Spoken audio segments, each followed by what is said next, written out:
भारत का विपक्ष और भारत के वो लोग जो ये कहते थे कि सत्ता पर तो हमारा अधिकार है, ये लोग कहाँ से आ गए बीच में। पूरे विपक्ष को एकजुट लाने की कोशिश हो रही है। पटना में नीतीश कुमार सबको एक साथ लेकर आ रहे हैं, सारे मोदी जी से परेशान हैं, सब आपके ईडी से, सीबीआई से, इनकम टैक्स से, जीएसटी से सारे लोग दुखी हैं। अगर ये पूरा विपक्ष एक साथ आ गया तो आपको कितनी चोट पहुंचा सकता है? देखिए, ये प्रयास लंबे समय से भारतीय राजनीति में हो रहा है। भारतीय राजनीति किसी जमाने में बायोपोलर पॉलिटिक्स कहलाती थी। धीरे धीरे रीजनल पार्टियां उठी, क्योंकि रीजनल इम्बैलेंस को जो सरकारें आई उनको दूर नहीं कर पाई। प्रधानमंत्री जी मोदी जी जब शासन करते हैं तो वो किसी में भेदभाव नहीं करते। अगर 60-40 रेशो में राशि देनी है तो 60-40 रेशो में राशि जाएगी, कोई वोट हमें दें चाहे नहीं दें। ये रीजनल इम्बैलेंस को सबसे ज्यादा किसी ने टच किया या ठीक किया है तो प्रधानमंत्री मोदी जी ने किया है। अब इनको क्या प्रॉब्लम हुई कि ये तो लगातार पॉपुलर हैं, इनकी योजनाएं भी सफल हैं, ये देश में भी सम्मान पा रहे हैं और विदेश में भी सम्मान पा रहे हैं। 24 में अगर कुछ लोग थोड़े एज हो गए, उन्होंने देखा 24 हाथ से निकल गया, तो 29 में हमारी स्थिति पता नहीं राजनीति करने लायक रहेगी या नहीं रहेगी। तो वो सब अपने कोई स्वार्थवश एक इकट्ठे हो रहे हैं, देश हित में इकट्ठे नहीं हो रहे हैं। जितना बढ़िया शासन स्टेबिलिटी के साथ नरेंद्र मोदी जी दे रहे हैं वो कहां दे पाएंगे जी। इतना आपस में विरोधाभास है। अब जो लोग आपस में लड़ रहे हैं राज्यों में, वो केंद्र में आकर के एक होते हैं, कभी केंद्र में लड़ते हैं, वो राज्यों में जाकर के एक होते हैं। इतने विरोधाभासी वातावरण में वो एक हो जाएंगे, मुझे तो डाउट है। और अभी दिल्ली के अध्यादेश वाले मामले में शायद कांग्रेस का रुख कुछ और होने वाला है, तो हो सकता है आम आदमी पार्टी ज्वाइन नहीं करे वो उस मामले में। जी, राहुल गांधी की जो भारत जोड़ो यात्रा रही, कांग्रेस का ये कहना है कि अब उनकी छवि फाइनली अब अच्छी हो रही है, अब लोग उनके साथ आ रहे हैं और उसके नतीजे भी ग्राउंड पर अब दिख रहे हैं। इसे आप कितनी बड़ी चुनौती मानते हैं? ये भारत जोड़ा यात्रा का एक उदाहरण मैं जलंधर में देता हूँ।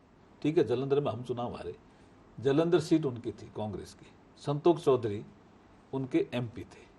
ये एक इंसिडेंट है ऐसा जो भारत जोड़ो यात्रा में सिटिंग एमपी की डेथ होती है राहुल गांधी के साथ दौड़ते हुए, और उसके बाद उपचुनाव होता है और कांग्रेस हार जाती है। तो इससे इंपैक्ट पता चल जाता है कि कोई इंपैक्ट नहीं है जी। हर राज्य की परिस्थितियां अलग होती है, उसके अनुसार जनता फैसले लेती है। बट उसके बाद आप कर्नाटक में हारे, राहुल गांधी की पार्टी से हारे। ये जालंधर में कह रहा हूँ, एक कैसा उदाहरण है? एकदम ठीक है, बढ़िया। उसके सामने दौड़ रहे थे और उनकी पत्नी को टिकट दे दिया, ये तो अभी वो नहीं जीत पाए।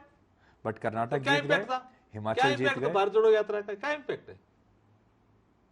और उसके बाद विदेश में जाकर के जो आलोचना की देश की, वो इम्पैक्ट तो वैसे ही खत्म हो गया उनका। विपक्ष जो इकट्ठा हो रहा है सारे नेता, उसमें ईडी का बहुत बड़ा योगदान है, सीबीआई का, इनकम टैक्स का, ये बहुत बड़ा योगदान है। और ये सारे जो डिपार्टमेंट हैं और ये जो मामले चल रहे हैं कहीं ना कहीं आपके विभाग से ही संबंधित हैं। फाइनली आप ही के पास आएंगे, अदालत में आएंगे। तो आप क्या मानते हैं कि ये सरकार ईडी को एक हथियार की तरह इस्तेमाल कर रही है सारे विपक्षी नेताओं के खिलाफ? क्या ईडी हमने बनाया? सीबीआई हमने बनाया? अगर कोई गलत काम करेगा तो फेस करना पड़ेगा। अब ये समझते हैं कि भ्रष्टाचारियों के खिलाफ भी कार्रवाई नहीं हो, ऐसे तो कैसे होगा? ये तो होगा नहीं।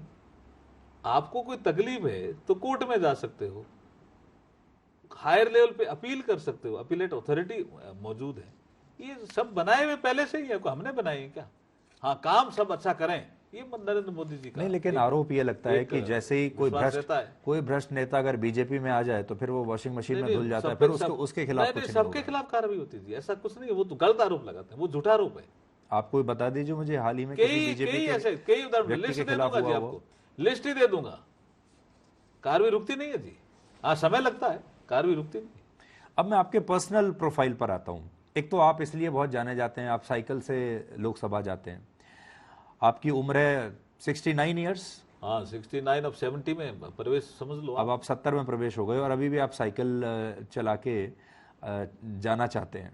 इसके पीछे सिर्फ फिटनेस है या इसके पीछे ये भी है कि आप जानते हैं कि अगर मैं साइकिल पे जाऊंगा तो थोड़ी ज़्यादा कवरेज मिलेगी, फोटो वोटो अच्छी छपेगी? बड़े उद्देश्य के लिए जा रहा हूँ। कार्बन एमिशन को कम करना हमारा उद्देश्य होना चाहिए और भावी पीढ़ी को हम धुआं रहित वातावरण दें, ये हमारा उद्देश्य होना चाहिए। पेरिस एग्रीमेंट का भी ये भाग है। सो मोटो एक्शन लें, हम कुछ काम करें, ये हमारा कर्तव्य भी है। कोई उस कवरेज का विषय नहीं है। कवरेज का विषय तो एक दिन का हो सकता है।